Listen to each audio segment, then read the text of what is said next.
The lingering impact of Hurricane Beryl starts the day's other headlines. More than 800,000 customers in the Metro Houston area still don't have power. That's left many hot and frustrated during what has been a blistering heat wave this past week.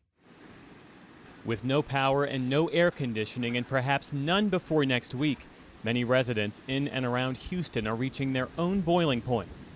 How in the world can it take almost a week and then you're talking till Saturday, maybe Sunday, maybe next week? How is that possible? CenterPoint, the primary electric utility in the area, which is working to restore power, said more than 400,000 businesses and homes might not have electricity even by early next week. Many are struggling to find refuge from the sweltering heat or have access to food and clean drinking water in some cases. I'm about to lose the resources that I have, and I'm about to lose all the energy that I have trying to survive. I've been here since 2000 something, so I went through Rita and Ike, Imelda, Harvey, and then this year my complex has lost power twice without hurricanes, so sort of used to it. It's really frustrating. Many Houston area hospitals and emergency rooms have been jam-packed for days since many patients could not be released home safely. And some were treated at makeshift clinics at the NRG Park Sports Complex. CenterPoint says it's restored power to over 1.4 million customers faster than other utilities have during similar storms.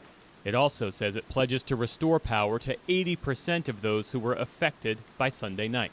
I know it's hot. I'm thankful for the rain to cool things off. You know, everyone here is exhausted, but we'll continue to work around the clock to get everyone restored as quickly as possible. But the company is getting heavy criticism from residents, businesses, and lawmakers who argue it should have been better prepared. Lieutenant Governor Dan Patrick, who is acting governor while Governor Greg Abbott is away on a work trip, says he plans to hold CenterPoint accountable for their mistakes. But right now, I want every person at CenterPoint to have one job: get the power back on. We'll talk about what happened before the storm later. Just get the power back on. Hurricane Beryl is the latest in a number of storms that have wreaked havoc in the Houston area in just a few weeks. A series of winter storms in 2021 also crippled Texas's energy grid and left millions of people without heat or power for several days. Michael Weber, a professor of energy resources at the University of Texas at Austin, says climate change is accelerating the problems in Texas and for the national energy grid, too. A lot of our grid was built up decades or a century ago when the weather was milder, and the weather is becoming more intense and frequent with its storms, which includes wind and water and drought and freeze and heat wave and everything. And so we have to build that grid of the future. CenterPoint is proposing a $2 billion resiliency plan to improve the grid. Weber says steps like strengthening transmission poles with steel or concrete or moving some power lines underground may be necessary. But to do that, he says, voters and politicians have to acknowledge and confront the realities of climate change in a state where that's not always popular.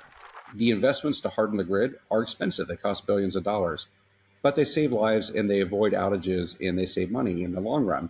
And we have to choose between paying money up front to make the system better or paying money later when the system fails. After thunderstorms this weekend, which could slow repairs, temperatures are expected to return to the 90s starting on Sunday. The lasting effects of Beryl are also being felt nearly 2,000 miles away in Vermont, where cleanup has started after devastating and deadly flash floods. Beryl dumped a half-foot of rain on parts of the state this week. At least 2 people died when their vehicles were submerged in the floods. Entire neighborhoods are still underwater. Where the floods have receded, roadways had fallen into sinkholes and communities were caked in mud. Vermont was hit by flooding at exactly this time last year. What I'd say is that anybody that denies climate change can get a dose of this and decide for themselves. Vermont's governor says it'll take several more days to know the full extent of the damage. In the Middle East, Israeli forces have pulled back from Gaza City, leaving behind scenes of destruction. Fires were still burning today as Palestinians returned home to check the damage. Civil defense workers say that dozens of bodies were found on the streets and in collapsed buildings. Earlier in the week, Israel ordered all Palestinians to leave the area, saying Hamas militants had regrouped there. Most of Gaza City's population fled earlier in the war, but the UN estimates that some 300,000 people remain in the surrounding area. AT&T said today that a security breach in 2022 affected nearly all of its cell phone customers and many users of its landline and wireless networks. The company says roughly 109 million customers' accounts were affected. Their data was downloaded to a third-party platform over a 5-month period in 2022. AT&T says the compromised data includes records of phone calls and texts, but it does not involve the content of those calls or sensitive information like birthdays or social security numbers.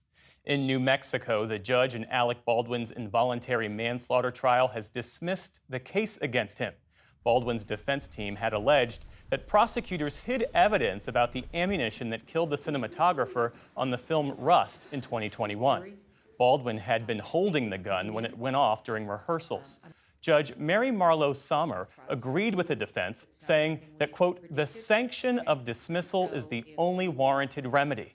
Baldwin faced up to 18 months in prison if convicted. The 66-year-old had pleaded not guilty, saying he did not know the revolver contained a live round. Officials in Tulsa, Oklahoma have announced details of the first person to be identified from a mass grave stemming from the city's 1921 race massacre. C.L. Daniel was a World War I veteran who was passing through Tulsa at the time of the attack. Forensic experts have collected DNA from a total of 30 sets of remains. They're from the more than 120 graves that were found during searches that started back in 2020. As many as 300 people were killed when a white mob destroyed what was then known as Black Wall Street. City officials hope today's announcement will bring some comfort to his family. As a parent, I can't help but think about his mom, Mrs. Daniel, who knew her brave son had been killed, but never knew what became of his remains. Today, I hope that this generation of Tulsans can appreciate that you've helped this family find their relative after he was missing for 103 years. The city of Tulsa and field experts will start a 4th excavation at the Oaklawn Cemetery starting the week of July 22nd. On Wall Street today, stocks rose on bets the Federal Reserve will cut interest rates in September. The Dow Jones Industrial Average touched an all-time high during Friday's session before closing just above the 40,000-point level. The Nasdaq jumped more than 100 points to close near an all-time high, and the S&P 500 also posted gains to wrap up the week. And a passing of note from the field of healthcare. Gail Wilensky has died. Wilensky oversaw the Medicare and Medicaid programs during former President George H.W. Bush's administration and was a senior advisor to the president. And she appeared many times on this program, including this clip from 2009 with Judy Woodruff. She would join us to talk about the Affordable Care Act, Medicaid expansion, and more. Gail Wilensky was 81 years old. Still to come on the NewsHour, the death of a black man killed by security guards in Milwaukee draws comparisons to George Floyd. David Brooks and Jonathan Capehart weigh in on President Biden's campaign. And a concert celebrates NATO's 75th anniversary with music from its member nations. This is the PBS NewsHour from WETA Studios in Washington and in the West from the Walter Cronkite School of Journalism at Arizona State University.